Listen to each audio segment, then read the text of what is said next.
Roe V Wade is a landmark Supreme Court decision from the United States that was made in 1973. For those of you who don't know, it was this huge debate that occurred for several years about a woman's right to have an abortion, and ultimately the decision was that it is protected in the US Constitution, a woman's right to have an abortion. That was a massive step forward in women's rights in America and people's rights to healthcare, but it has been the goal of the right in America to overturn Roe v Wade since it passed, right? Because these are kind of these pro-life politicians who don't like abortion and think that it's like killing a baby or whatever. And obviously that's ridiculous. A small cluster of cells, something that doesn't have any higher brain function, is not the same as a baby, a 9-month pregnancy, a baby that's just about to be born. It's quite ridiculous, really. But the debate's been going on for a long time. A lot of the debates are dominated by men, which does seem a bit ridiculous. But of course, there are some women, a lot of women in the US and around the world who are pro-life. It looks like this conservative quest to overturn Roe is finally going to succeed. So in the last few years, there's been a lot of legislation on at the local and state level in various places in America to make it much harder for women to get access to abortions. There's new laws that are being proposed all the time in various states, and ones that have been passed quite recently, like the heartbeat law was one of them. I can't remember which state that was in actually, but basically it was a law to make it so that as soon as a heartbeat is detected in the fetus, that a woman can't have an abortion, even if she was a victim of rape, and that's how the baby was conceived, even if there's a major threat to her health, even if there's a lot of problems with the baby's health, if it's going to have like no quality of life because of a chronic illness or something like that, it's there's no real option there. And obviously the heartbeat stage is very early on, so most women won't even know that a lot of women won't even know that they're pregnant until after that point. The decision has been essentially taken out of their hands, but this means that an outright ban on abortion is probably going to occur in various places in the US. Because basically, documents have been leaked that indicate that the Supreme Court is going to overturn its decision on Roe v Wade, almost 50 years after that decision was originally made. And there's really very little that progressives in America, people working in the legislature, people working in government, seem to want to do about it. Ordinary people, they obviously are rightly outraged, and there are a few in positions of relative power, who are trying to do something about it. But it looks like it's going to happen. The Supreme Court is dominated by right-wingers. It's got a right-wing majority. That was thanks to Donald Trump's presidency, where he rushed through the nominations of several Supreme Court justices, like Amy Coney Barrett. This was like just before the election, and it's usually not ideal to do that because it's like, well, the presidency might change hands. We should probably wait till afterwards. And that's the argument that Republicans made when Obama tried to nominate someone like 16 months before an election. But obviously we know this. The Republicans just say things. They don't actually believe anything other than poor people scum, rich people cool, basically, right?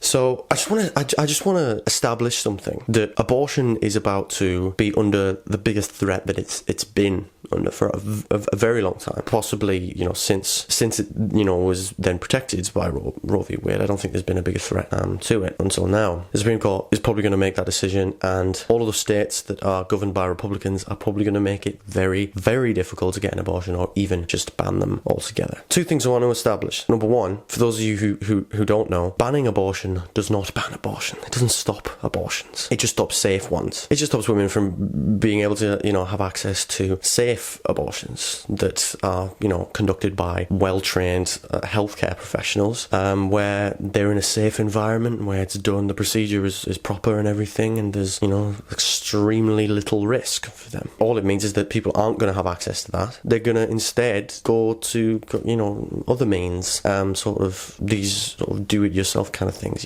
these procedures that people do when they just don't have another option. Because some people will still try and have them, because people don't do them for a laugh. It's not just like a form of birth control. It's not just like, well, no, don't bother wearing a condom, it's fine. I'll just have an abortion if I get pregnant. It's a big decision. People don't take that for granted, and it's something that a lot of women will need to have because of health, or because they don't want to go through the immense pain of childbirth when they know that they're not even going to keep the child. They don't. Maybe they're afraid for their health, and they're weighing up the risks, thinking it's slightly less risky if I go and sort of to a back alley and get like a dodgy abortion rather than carry the baby to term and give birth to it. Maybe and there's all many other sort of reasons. Of course, if the baby is a product of rape, as I said before. So it's not going to stop abortions, right? It's just going to stop safe ones. Of course, there will still be safe ones for the very, very rich people, because they still do that. Of course they do. Of course they do. They just don't say it, because they have to convince the people that vote for them and support them that, what they're doing is in the name of Christianity or some sort of traditionalist moral code, rather than really just a way of controlling the working class and keeping them downtrodden, which is essentially what it's about, right? If women,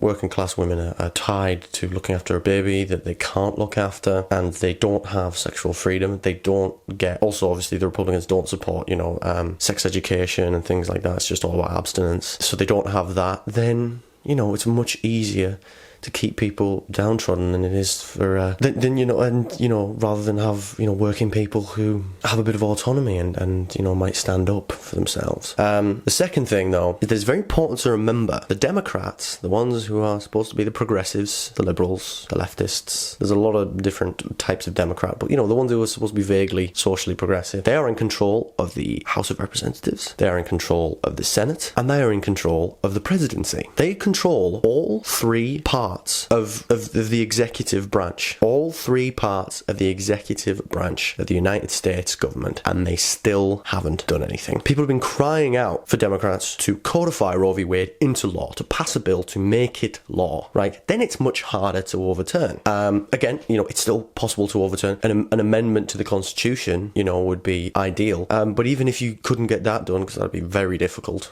virtually impossible, given, how much control the Republicans still have, like in the Supreme Court and stuff, they could have passed a law, and they haven't, and they have no excuse. They have had majorities many times. Obama had a supermajority for 2 years, and he did jack shit with that. Didn't even get a public option for healthcare. He didn't codify Roe v Wade into law. And of course, Joe Biden is talking the talk about how people need to go out and make sure they vote blue in the midterms at the end of this year. And talking about how we need to fight this and everything. But will they actually do anything? I don't think so. I really, really hope they do. Or else, tens of millions of people in America are not going to be able to get access to safe abortions, and that's truly a terrifying prospect.